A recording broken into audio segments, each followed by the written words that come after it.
Welcome aboard the USS Estes. This is the first full-scale test of a hydrogen device. If the reaction goes, we're in the thermonuclear era. For the sake of all of us, and for the sake of our country, I know that you join me in wishing this expedition well. It is now 30 seconds to zero time. Put on goggles or turn away. Do not remove goggles or face burst until 10 seconds after the first light. The only thing missing was the inventor.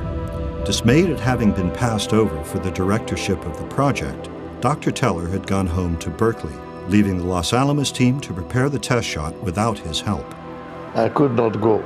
I had to stay in Livermore. But I had the seismograph set up and all seismologists in Berkeley watching. At 7:15 a.m. local time, a radio signal from the control room on board the cruiser Estes ordered the capacitors of the fission primary to simultaneously discharge into 92 detonators. The resulting shock waves raced through the high explosive shell, converging on and compressing the plutonium sphere into a supercritical metallic fluid, and crushing the tiny initiator at its core, releasing a few dozen neutrons to start the chain reaction.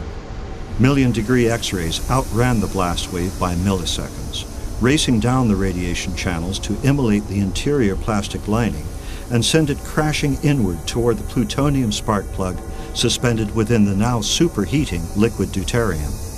Pressure from the fissioning spark plug touched off a fusion reaction in the tritium at its core. The expanding shockwave met the inwardly rushing radiation to further compress the deuterium. Hydrogen atoms began to fuse, momentarily creating every element that had ever existed in the universe, and a couple more besides. A few millionths of a second after receiving its orders from the Estes, Mike had burst free of its thermos bottle and was heading for the upper stratosphere. They were stunned by the size of the cloud. By the time it got up into the upper stratosphere, it spread out across 30 miles. So they watched this thing coming closer and closer. They were 30 miles out, and suddenly there's a cloud right over their heads.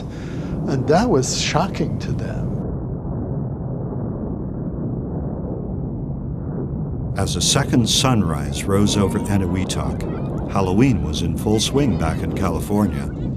Ghosts and goblins roamed the Berkeley streets as Edward Teller sat in the dark, eyes fixed on the seismograph display. And precisely at the time when the shockwave should have arrived, it arrived and had roughly the right shape. At that time I knew it was a success.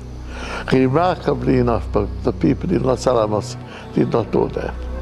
It would be many hours before news from the South Pacific would make it through secure channels to Los Alamos. Teller immediately sent his old lab a telegram reading, "It's a boy."